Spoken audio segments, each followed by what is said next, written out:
یہ ویڈیو عراقی پرفیوم ابو الفضل کے تعاون سے پیش کی جا رہی ہے جو کہ پاکستان میں لانچ ہو چکا ہے۔ بہترین خوشبو ہے اور اسے ابو الفضل اس لیے کہا جاتا ہے کیونکہ روزہ حضرت عباس میں یہی خوشبو استعمال کی جاتی ہے۔ آرڈر کرنے کے لیے ابھی واٹس ایپ پر رابطہ کریں۔ ہم آج صدر پاکستان، وزیر اعظم Pakistan, chief justice of Pakistan اور آرمی چیف سمیت تمام محب وطن کرتوں کو پاور کروانا ضروری سمجھتے ہیں کہ متن تشیع کسی کو بھی اپنی عبادات میں رکھنا اندازی کی اجازت نہیں دیتا۔ جب گورنمنٹ آف پاکستان سے پوچھا گیا ہے کہ یعنی کیوں آپ کر رہے ہیں، نہیں پتہ کہ آئینی اجازت ہے، ان کا یہ کہنا ہے کہ بعض عاقلین جو ہے وہ ودن چاندماری بھی آ کے ایسی باتیں یا اس طرح کی باتیں کر دیتے ہیں جو توہین میں جملے آتی سوشل میڈیا پہ شیئر ہوتی ہیں اور اس کے بعد آ کے انتشار کرتا ہے جس کی وجہ سے کرتے ہیں۔ تو اس کا سلوشن آخر جڑ کو کیوں نہیں پکڑتے جو کہ توہین و تکفیر ہے؟ کسی کے مقدسات کی توہین کرنا جو ہے وہ حرام سمجھ۔ ہم اس نظریے پر قائم ہیں سختی کے ساتھ کہ اپنا عقیدہ چھوڑو مت، دوسرے کا عقیدہ چھیڑو مت، لیکن یہ چیز جو ہے اس کا تعین ہونا بڑا ضروری ہے۔ اس اسلامی جمہوریہ پاکستان کے اندر پہلے یہ پتا چلنا چاہیے کہ توہین ہے کیا، یعنی اس بات کا تعین ضرور ہونا چاہیے۔ یہ نہیں ہے کہ اسلامی نظریاتی کونسل میں یا کسی میٹنگ میں بیٹھ کر یا کسی کانفرنس میں بیٹھ کر یہ بات کر لی جائے گی اور وہاں پر یہ ساری اپلیکیشن آ جائیں گی۔ پہلے توہین کا تو تعین ہونا چاہیے نا کہ کیا مثلا بطور مثال کہ اگر پاک نبی کی بیٹی بدرۃ الرسول کا مزار اس پر بلڈوزر چلا دیے جائیں، اہل بیت بہار کے مزارات پر بلڈوزر چلا دیے جائیں تو کیا یہ توہین نہیں ہے؟ کیا صحابہ کرام کے مزارات پر بلڈوزر چلا دیے جائیں امہات المؤمنین کے مزارات پر تو کیا یہ توہین نہیں ہوتی؟ کیا جس وقت آپ علی اور اولاد علی کے پروگرام منعقد ہو رہے ہیں، ان جلوسوں کو جس وقت روکیں گے، وہاں پر مجسوم بے روتی کریں گے تو کیا یہ توہین کے زمرے میں نہیں آتا؟ اس کے لیے پہلے باقاعدہ تعین ہو جانا چاہیے کہ توہین ہے کیا، پہلے اس کی ڈیفینیشن ہو جانی چاہیے، کلیئر ہو جانا چاہیے، اور اس میں بڑے غور و خوض کی ضرورت ہے۔ تاریخ کے واقعات کو آپ توہین نہیں کہہ سکتے، یعنی آپ تاریخ کو بدل دیں، واقعات کو بدل دیں، تاریخ کی اصلیت بدل دیں، تو یہ ایسا نہیں ہے۔ تاریخ کے واقعات مسلم ہیں، وہ بالکل اپنی جگہ پہ موجود ہیں، اگر وہ بیان ہو رہے ہیں تو ان کا بیان کرنے کا مقصد قطعی طور پر توہین ہے، لیکن ہم توہین کو حرام سمجھتے ہیں، جرم سمجھتے ہیں، ہم بھائی چارے کے بالکل قائل ہر صورت میں۔ لیکن یہ کون سا طریقہ ہوا کہ گھروں کے اندر ہو رہی ہے، کس کو پتا چلا کہ توہین ہو رہی ہے؟ مثلا جو مجلسیں ہو رہی ہے وہاں پر کیا ہو رہا ہے اور باقی جگہوں پر نہیں ہونے دی جا رہی، تو کس طرح یہ تعین ہوگا کہ یہاں پر توہین ہو رہی ہے اور یہاں پر نہیں ہو رہی ہے؟ یہ دیکھیں بڑا واضح مسئلہ ہے کہ تعین جس حکومت نے یہ پابندیاں لگائی ہوئی ہیں، قدریں لگائی ہوئی ہیں، 83 جو ہے وہ بینڈ جماعتیں ہیں، تنظیمیں ہیں، تحریکیں ہیں، ان پر حکومت نے پابندی لگائی ہوئی ہے، وہ ہے دہشت گرد ڈکلیئر کیا ہوا ہے۔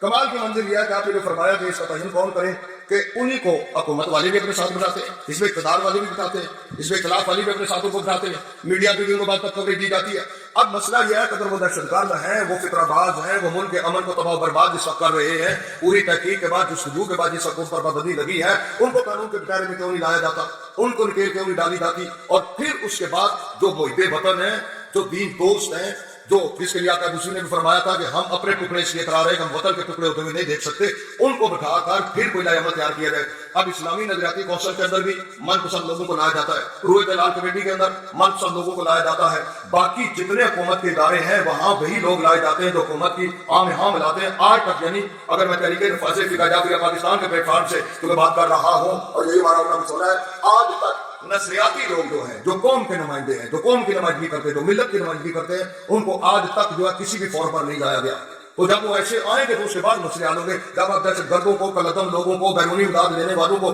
جس وقت آپ عمل کی بھیک مانگیں گے تو سوال ہی پیدا نہیں ہوتا کہ ملک کے اندر عمل قائم ہو۔ عزاداری امام حسین علیہ السلام کے کسی بھی نئے پروگرام کے انعقاد پر مکمل پابندی کی عائد کی جا رہی ہے، یہاں تک کہ قریہ امام برگاہ کی چار دیواری کے اندر منعقد ہونے والی ذکر حسین کی نئی مجلس کو بھی انتظامیہ کے پیش کی اجازت نامہ سے مشروط کرتے ہوئے کہا گیا کہ کوئی بھی نئی مجلس کا انتظامیہ اس وقت جب تک اجازت نامہ نہیں ہوگا، اور دوسری طرف سے اجازت نامہ جاری کرنے سے بھی روک دیا گیا ہے، اور ایسی مجلس کا انعقاد کرنے والوں کے خدمات کام کیے جاتے ہیں، جبکہ ذکر حسین کی مجلس کے علاوہ دیگر ہر قسم کی مذہبی غیر مذہبی محفلوں، جلسے جلوسوں، مظاہروں اور ریلیوں کے نئے پروگرام اور اجتماعات کے انعقاد کے لیے ایسی کوئی پابندی نہیں ہے۔ یہ امر بھی قابل توجہ ہے کہ لاہور ہائی کورٹ کی جانب سے بھی متعدد فیصلوں میں عزاداری پر عائد کردہ مطلق پابندی کی 130 کے آئین پاکستان سے انحراف قرار دیا جا چکا ہے، لیکن یہ پابندیاں اب بھی متعدد مقامات پر عزاداری کی قدیم روایتی مجالس و جلوس کو بھی انتظامیہ نے اپنے سرکاری ریکارڈ یعنی شیڈول میں شامل نہیں کیا، اور اب شیڈول کی غلطیوں کو درست کرنے کی بجائے سال سال سے جاری روایتی مجالس و جلوس کو بھی نیا پروگرام قرار دے کر ان کے خلاف کام کیا جا رہا ہے۔ بانیان کو پولیس کے ذریعے ہراساں کیا جا رہا ہے، ان کے خلاف بے جہاں مقدمات قائم کیے جا رہے ہیں، جبکہ دیگر تمام مکاتب فکر کے مذہبی پروگرام کسی قسم کے سرکاری شیڈول، ریکارڈ یا روایت کے پابند نہیں ہے، اور کسی سے پوچھا نہیں جاتا کہ تمہاری محفل جلسہ یا جلوس پہلے بھی ہوتا تھا یا تیسرا علماء ذاکرین پر ناروا ضلعی پابندیاں اور عہدیداروں پر بدعا مقدمہ محرم سے فقط چند روز قبل مختلف اضلاع کے اندر اشتعال انگیزی روکنے کے نام پر پرامن علماء ذاکرین پر بھی پابندیاں عائد کر دی جاتی ہیں، جن کے باعث کئی علاقوں میں مجالس اعضاء کے پہلے سے طے شدہ شیڈول پوری طرح متاثر ہو جاتے ہیں، جبکہ بے گناہ علماء ذاکرین کے پاس حکومتی انتظامیہ کو اپنی وضاحت دینے یا فیصلے کے خلاف اپیل کرنے کا وقت بھی نہیں بچا۔ یہ بھی یاد رہے کہ پابندی کا یہ طریقہ کار محرم دوران میں میکاؤ سے حسین کوئی بھی مقصد کرنے کا باعث بنتا ہے۔ اس کے بعد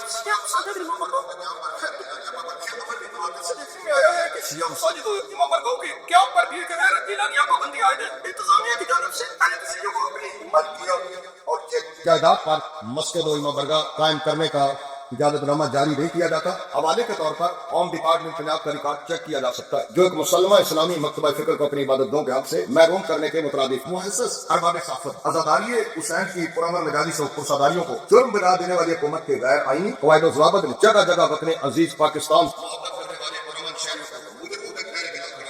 کوئی بے گناہ شہری ذکر حسین کی مجلس منعقد کرنے کی پاداش میں مقدمات اور قید و بند کی صورتیں برداشت کر رہا ہے، کہیں کسی بامی مجلس کو پولیس قبل از وقت تھانے بلا کر رات کر رہی ہے تاکہ وہ مجھ سے لا کے نکاح بھی نہ کرے، جبکہ ایسی مسائل بھی موجود ہیں کہ جن میں مقدمات کے باوجود ممثل رسول کا ذکر نہ کرنے والے بانیان کو فوج شیڈول میں شامل کر کے دہشت گردوں کی فہرست میں شامل کر دیا گیا۔ کیا ہمارے ساتھ کچھ متاثرہ بانیان بھی موجود ہیں جن کے مجالس سے جلوسوں کو پولیس کریک ڈاؤن کا نشانہ بنا کر روکا گیا؟ آج ہم الیکٹرانک میڈیا پرنٹ میڈیا سے وابستہ آپ برادران کے وسیلے سے حکومت کو درجان مطالبات و تجاویز پیش کرنا چاہتے ہیں جو قابل عمل بھی ہے، وہ ان پر عمل درآمد ملک کو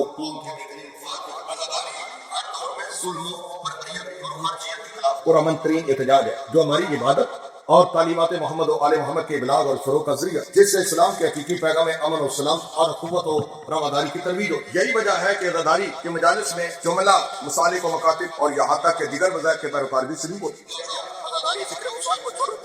امان کا مسئلہ بنا کر پیش کرنے کی غیر اسلامی روش ترک کی ہے۔ آئین پاکستان اور بنیادی عزاداری کے نئے پروگراموں پر قائم شخص پابندی کے وقت میں باقاعدہ نوٹیفکیشن جاری کر کے آئین کی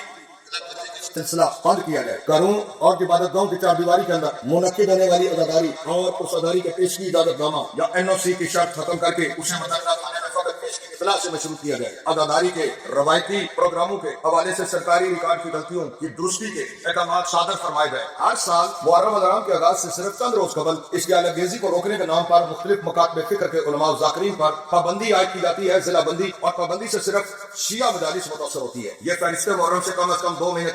قبل جاری کی جائے تاکہ بے گناہ علماء ذاکرین کے پاس پابندی کے خلاف اپیل کرنے کا وقت میسر ہو، جبکہ پہلے سے طے شدہ مجالس اعضاء کے شیڈول میں متاثر نہ ہو۔ اس ضمن میں بانیان مجالس کی ضمانت کو اہمیت دی جائے۔ شیعہ مساجد اور امامبارگاہوں کے قیام پر عائد غیر اعلانیہ پابند اور رکاوٹوں کا عملی طور پر خاتمہ کیا جائے اور قانون پر عمل درآمد یقینی بناتے ہوئے وفاقی دارالحکومت کے تمام سیکٹرز اور نئی وجود پانے والی ہاؤسنگ سوسائٹیز میں دیگر مکاتب فکر کی عبادت گاہوں کے ساتھ ساتھ شیعہ مساجد اور امامبارگاہ کے لیے بھی پلاٹ مختص کیے جائیں۔ تحریک نفاذ فقہ جعفریہ اور حکومت پاکستان کے مابین 21 مئی 1985 کے معاہدے کے مطابق مکتبہ تشیع کو درپیش دیگر مسائل کے حل کے لیے حکومتی اور TNFA کے عہدیداران پر مشتمل کوآرڈینیشن کمیٹی قائم کی جائے۔ یہاں یہ باور کرانا ضروری سمجھتے ہیں کہ تحریک نفاذ فقہ جعفریہ نے ہمیشہ نظریہ پاکستان اور آئین پاکستان کے مطابق تمام مکاتب فکر کے حقوق کی یکساں ادائیگی کی وکالت اور مطالبہ کیا، کیونکہ یہی روش اس نظریہ اساسی کے تفوض کی ضمانت جس پر وطن عزیز پاکستان کی بنیادیں استادہ، لہذا مکتب تشیع سے امتیازی سلوک کے خاتمے